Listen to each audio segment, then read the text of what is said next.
Salam Patriot di Suara Patriot bersama Chandra Tua. Topik kali ini adalah 7 misjudgment Xi Jinping tentang Tiongkok dan dunia. Banyak elit dunia dan tanah air menganggap bahwa sosialisme ala Tiongkok bisa menjadi solusi pembangunan pasca fenomena demokrasi backsliding yang melanda dunia akhir-akhir ini. Tetapi sejatinya PKT yang saat ini dijadikan model bagi penganutnya menghadapi masalah struktural yang tidak dapat diselesaikan alias jalan buntu. Hari ini demokrasi memang sedang meriang dan kehilangan orientasi, tapi masih menyisakan jalan keluar yang lebih baik.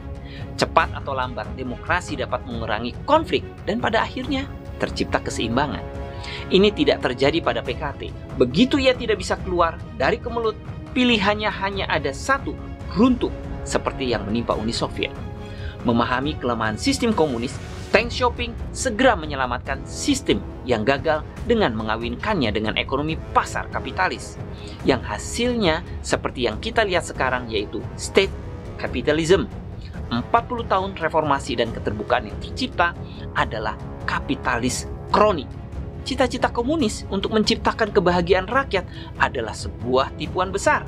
Yang tercipta adalah kesengsaraan global. Pandemi global adalah salah satu karyanya. Selain masalah struktural fundamental dari komunis itu sendiri, masalah yang lain adalah kepemimpinan Xi Jinping saat ini. Xi Jinping memposisikan dirinya sebagai penengah terakhir yang memiliki wewenang untuk ketok palu. Xi ingin disejajarkan dengan Mao Zedong yang memiliki otoritas mutlak. Xi tidak bisa dibandingkan dengan Mao maupun Zhou Enlai, baik dari sisi sifat jahat dan kecerdasan politik. Otoritas absolut Xi goyah. Itu tidak didirikan oleh pencapaian pribadi dari perjuangan politik jangka panjang, tetapi oleh orang-orang di sekitar Xi yang memberikan pujian yang tidak perlu dipertanyakan lagi setelah ia menjabat. Xi hanya kekurangan karisma pribadi di dalam partai. Xi telah berulang kali salah menilai situasi domestik dan asing. Kewenangan absolutnya membuat rezim kehilangan peluang dan sering melakukan kesalahan dalam menangani urusan dalam dan luar negeri. Seperti tindakan keras pada Didi Chuxing tepat setelah go public di pasar AS menyebabkan China Concept Stock jatuh di Amerika Serikat dan merusak citra global rezim.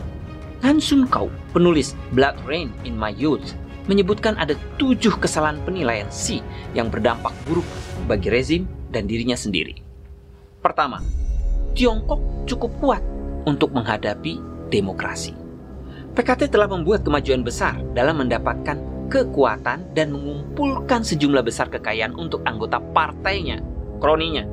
Sementara 600 juta rakyat Tiongkok menurut Global Times masih terbelenggu dalam kemiskinan dengan rata-rata pendapatan bulanan sekitar $140. Jurang pendapatan yang tinggi ini memicu meningkatnya biaya keamanan. Pada tahun 2013, tagihan keamanan domestik rezim senilai $124 miliar, melampaui anggaran militer. Sejak itu ia telah berhenti menerbitkan angka pengeluaran total untuk sistem pemeliharaan stabilitas nasional yang mengacu pada sejumlah besar lembaga penegak hukum, termasuk Polisi Keamanan Negara yang menargetkan aktivis HAM, pembangkang politik, penganut agama dan kelompok etnis minoritas. Potensi ancaman terhadap stabilitas sosial, ungkap Radio Free Asia. Fakta ini membuktikan bahwa rezim hanya terlihat bagus di luar, tetapi sebenarnya busuk di dalam. Dari fakta ini membuktikan penilaian Xi terbukti salah. 2. Tiongkok telah menikmati kekayaan besar dari ekonomi yang kuat dan berkelanjutan. Faktanya, perekonomian nasional sedang dilanda krisis dan sangat tidak seimbang dalam berbagai kategori, seperti utang pemerintah daerah, gelembung properti, sistem bank yang tidak sehat dan tidak jelas, korupsi yang serius, dan banyak lainnya. Ini bisa jadi bom waktu bagi keruntuhan PKT. Kasus yang menonjol adalah pemerintah daerah dipaksa untuk mengandalkan pinjaman baru untuk membayar utang dan mendanai proyek konstruksi yang sedang berlangsung. Berdasarkan laporan South China Morning Post, Tiongkok memiliki utang pemerintah daerah senilai $2,8 triliun pada akhir 2018. Menurut Dong Dexin, Direktur Institut Keuangan dan Sekuritas di Universitas Sains and Technology Wuhan, memproyeksikan bahwa penerbitan obligasi pemerintah daerah bisa melebihi 4,6 triliun dolar pada akhir tahun 2021. Sementara imbal hasil dari banyak proyek yang diinvestasikan oleh pemerintah daerah tidak optimal, menambah tekanan pembayaran utang, terutama menjelang jatuh tempo pada tahun 2021. 3. Barat sedang menurun. Front Persatuan PKT tampaknya bekerja dengan baik bagi komunis untuk menyusup dan menciptakan kekacauan di demokrasi Barat. Semisal Amerika Serikat sebagai contoh, krisis keuangan telah menyeret ekonomi AS dan banyak media Barat semakin condong ke kiri. Otoritarianisme tampaknya mengalahkan demokrasi. Barat mudah dimanipulasi. Namun Xi gagal menyadari bahwa konsensus melawan penetrasi PKT di kancah internasional telah terbentuk dan semakin kuat dari sebelumnya. Baru-baru ini, 3 KTT besar di dunia barat, yaitu G7, NATO, dan AS, Uni Eropa, menyoroti perubahan strategis yang signifikan untuk menghadapi ancaman sistemik yang ditimbulkan oleh PKT. Selain itu, Amerika Serikat juga mempromosikan strategi Indo-Pasifik atau Quad dan memperkuat aliansi militer AS Jepang dan AS Korea Selatan. Ini menunjukkan bahwa koalisi militer di antara negara-negara demokratis semakin dalam, menurut Wang He, seorang komentator urusan Tiongkok saat ini. 4. Negara Eropa bisa dengan mudah dimanipulasi. Xi menilai Uni Eropa bisa dibeli seperti Amerika Serikat ketika berhadapan dengan masalah hak asasi manusia. Dan ini adalah momen yang tepat untuk mengendalikan mereka.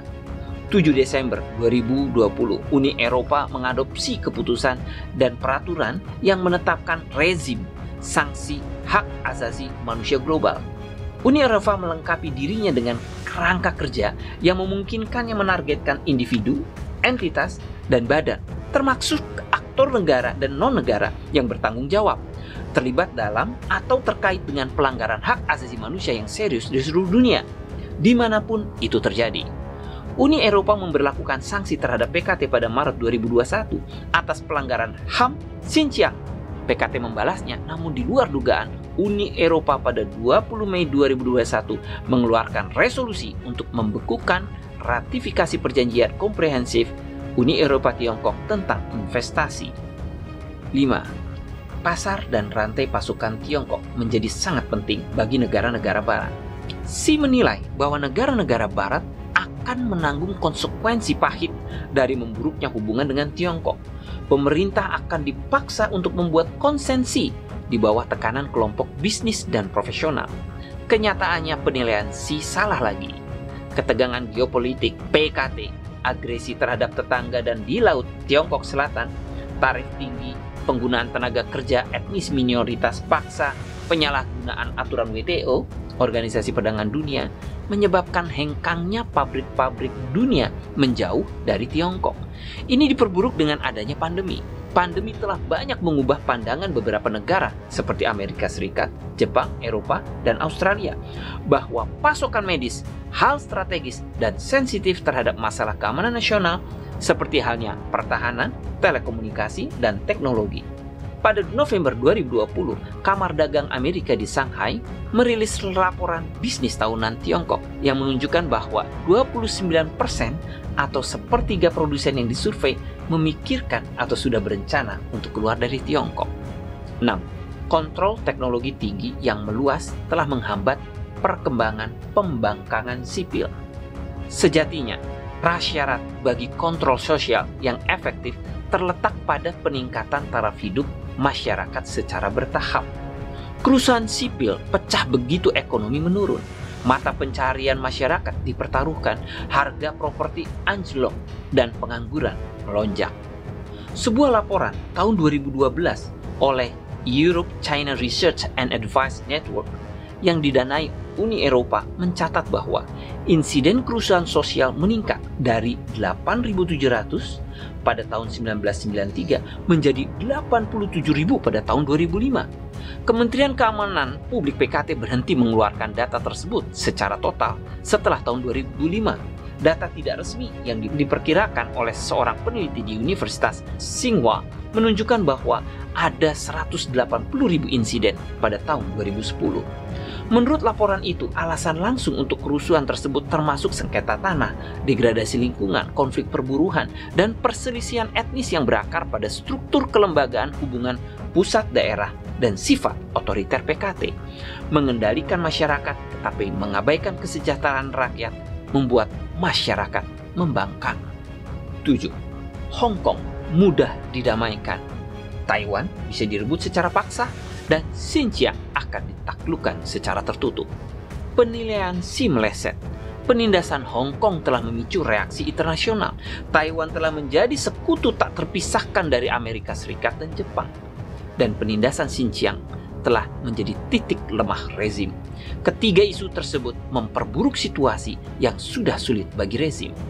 Namun demikian, PKT tidak akan meninggalkan kepura-puraan komunis, juga tidak akan mengurangi otoritas absolut Xi Jinping. Banyak salah penilaian Xi telah mendatangkan kerusakan yang tidak dapat diperbaiki yang datang satu demi satu. Akibat membunuh demokrasi di Hong Kong, gejolak dan ketegangan politik Tiongkok dan Barat meningkat tajam. Pada 14 Juli 2020, Amerika Serikat mencabut status perdagangan khusus Hong Kong yang menyebabkan tarif ekspor Hong Kong ke AS yang lebih tinggi, seperti yang diterapkan ke Tiongkok daratan. Heritage Foundation yang berbasis di Washington menghapus Hong Kong dari Indeks Kebebasan Ekonomi 2021, di mana Hong Kong menduduki puncak selama 25 tahun hingga 2019. Dalam beberapa pekan terakhir, PKT telah memprakarsai pemenjaraan besar-besaran terhadap para pemimpin oposisi dan melumpuhkan majelis terpilih Hong Kong. Masa depan Hong Kong sebagai pusat keuangan internasional dalam bahaya besar. Xi baru-baru ini membuat pernyataan tentang tetap tak kenal takut dalam menghadapi kematian, dalam menghadapi kesulitan yang lebih besar, mengacu pada perang gerilya di tahun-tahun awal ketika Tentara Merah berusaha melarikan diri dari pembersihan tentara nasionalis dari pemerintahan Republik Tiongkok.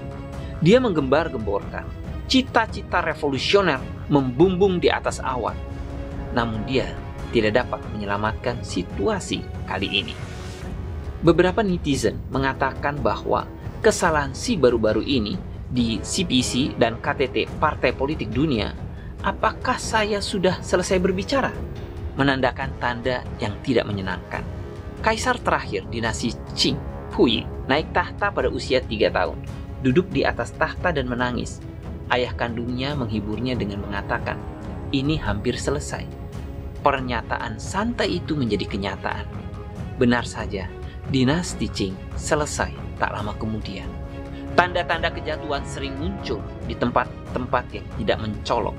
Xi kelelahan secara mental dan fisik. Rezim yang dilanda gejolak ditakdirkan untuk runtuh ketika krisis hebat menyerang. Pak Presiden Jokowi bulan Juli lalu juga berbincang dengan Xi Jinping via telepon yang menegaskan bahwa PKT akan membantu Indonesia mengatasi pandemi. Apakah Xi Jinping bisa dipercaya? Apakah pemimpin komunis bisa dipercaya? Xi Jinping saja sudah kesulitan menghadapi masalah di dalam negerinya. Apakah betul dia bisa membantu Indonesia? Semoga para pemimpin bangsa Indonesia tetap percaya diri dengan kemampuan anak bangsa sendiri dan Pancasila. Semoga mencerahkan. Salam Patriot, saya Chandra Tua. Mohon undur diri.